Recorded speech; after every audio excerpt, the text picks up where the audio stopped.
Bangladesh bank থেকে কখনো যেন আর বিলিয়ন বিলিয়ন ডলার চুরি না হয়, এই জন্য একটা স্পেশাল কমিটি গঠন করতে হবে বলে আমি মনে করি।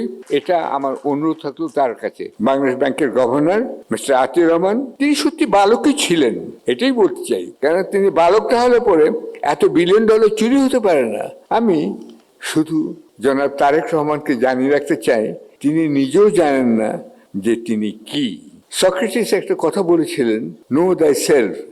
আজ জীবনের শেষ প্রান্তে এসে আমি বুঝতে পারি, এই ছোটবেলায় আমি পড়েছিলাম ক্লাস 10-এ, নো দাই সেলফ, এটা এত বড় মূল্যবান কথা কি, কিন্তু এটা জানা দরকার।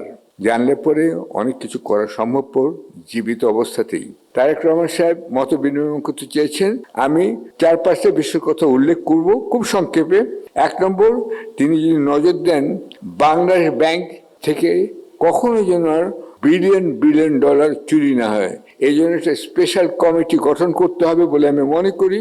আপনারা জানেন যে সেখানে আইটি ব্যবস্থার ফাঁক ফোকরে আপনার রাকেশ আস্তানা নামে একটা লোককে, ইন্ডিয়ান, এইখানে জয় তাকে অ্যাপয়েন্টমেন্ট দিচ্ছে সিকিউরিটি রক্ষা করার জন্য। এবং রাখাল বালক নামে যিনি নিজেকে গর্বিত বোধ করতেন, বাংলাদেশ ব্যাংকের গভর্নর মিস্টার আতিউর রহমান, তিনি সত্যি বালকই ছিলেন, এটাই বলতে চাই। কারণ তিনি বালকটা হলে পরে এত বিলিয়ন ডলার চুরি হতে পারে না। এবং সেটাও তিনি এক মাস গোপন রেখেছিলেন, প্রধানমন্ত্রী হাসিনাকে বলেননি। এটা তদন্ত হওয়া উচিত কেন তিনি বলেননি, এবং হাসিনা জেনেও তারপর অ্যাকশন দেরি করেছিলেন। বাংলাদেশ ব্যাংকে যাতে আর কখনো এই ধরনের চুরি চাপাটি না হয় সেদিকে তিনি গভীর মনোযোগ দেবেন বলে আমি আশা করি। এবং একই সাথে কমার্শিয়াল ব্যাংকগুলো থেকে যে এত টাকা পাচার হয়ে গেল, সেটাও কিভাবে হলো সেটাও আমার মনে হয় এই বিষয়ে তার নজর রাখতে হবে। কেন এটারই প্রতিফলন ঘটে আমাদের দৈনন্দিন জীবনে, নিত্য প্রয়োজনীয় জিনিসপত্রের দামের উপরে, আপনাদের থাকা খাওয়ার উপরে, মাসের শেষে বেতন পাওয়ার উপরে। সেই জন্য আমি এটাকে গুরুত্ব দিতে অনুরোধ করছি উপস্থিত 2 মাননীয় অতিথিকে। আর দ্বিতীয়ত হচ্ছে, এটা হলো সবচেয়ে উপরের কথা, অর্থাৎ বাংলাদেশ ব্যাংক এবং কমার্শিয়াল ব্যাংকগুলোর কথা।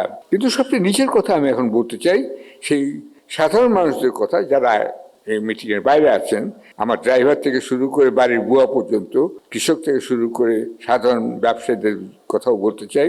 তাদের দৈনন্দিন খাবারপত্র যেন, জিনিসপত্রের দাম যেন সঠিক থাকে, তেল ফেল এবং তারা যেসব খাওয়া দাওয়া করেন, নিত্য প্রয়োজনীয় জিনিসের দ্রব্যমূল্য যেন তাদের আয়ত্তের মধ্যে থাকে, এটাও তিনি লক্ষ্য রাখবেন আমি আশা করি। 3 নম্বর, এটা রাখতে গেলে আবার আইন ও শৃঙ্খলা বাহিনী কিন্তু ঠিক রাখতে হবে। এবং আইন ও শৃঙ্খলা বাহিনীর মধ্যে আমি বিশেষভাবে চিহ্নিত করতে চাই পুলিশ বাহিনীকে। পুলিশ বাহিনীর একটা উভয় সংকটে ভুগছে। একদিকে তাদের সরকারের কথা নির্দেশ মানতে হয়, আরেকদিকে আন্দোলনকারীদের তাদেরকে দমন করতে হয়। কিন্তু কিভাবে? খুন করে, গুলি করে, নাকি লাঠিচার্জ করে, নাকি মানে ওয়াটার স্প্রে দিয়ে বা পেপার স্প্রে দিয়ে, পেপার না ওটা পেপার স্প্রে দিয়ে, এইটা কিভাবে করতে হবে? এইগুলো আপনাদের পুলিশ বাহিনীকে যে সঙ্গে রাখতে পারেন এবং পুলিশ বাহিনীকে নতুন নৈতিকতা, নৈতিক মূল্যবোধ দিতে পারেন, তাহলে আমি মনে করি আগামীতে যে সরকার গঠিত হবে তারা, এবং বিশেষত তারেক রহমানও যদি এই বিষয়ে যথার্থ পদক্ষেপ নেন, তাহলে পুলিশ বাহিনীকে নতুন সাজে সজ্জিত করা যাবে। আমি তাদের সঙ্গে কথা বলেছি বিভিন্ন পর্যায়ে। আমার একটা সুবিধা আছে, যেহেতু টেলিভিশনে উপস্থিত হয়েছি, আমার মুখ দেখলে চিনে ফেলে এবং আমাকে বিশ্বাসের, সরল বিশ্বাসের দ্বারা অনেক কথা বলে। আমি জানি যে এই যে সম্প্রতি একটা সমীক্ষা বেরিয়েছে, দেশের 70% মানুষ বিএনপিকে ভোট দিতে আগ্রহী, এই কথার মধ্যে সত্যতা আছে। কিন্তু এই আগ্রহটাকে ভোটে পরিণত করতে হবে এবং তারপরে ক্ষমতায় যেতে হবে, এই তো কথা।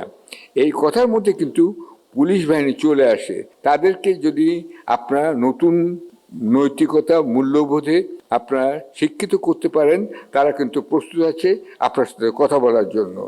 আর আরেকটা কথা হচ্ছে সাংবাদিকদের ব্যাপারে, সেটা হচ্ছে সাংবাদিকদের মত বিনিময়। আপনারা জানেন যে এখানে সর্বজনীন একটা ব্যবস্থা আছে পেনশনের।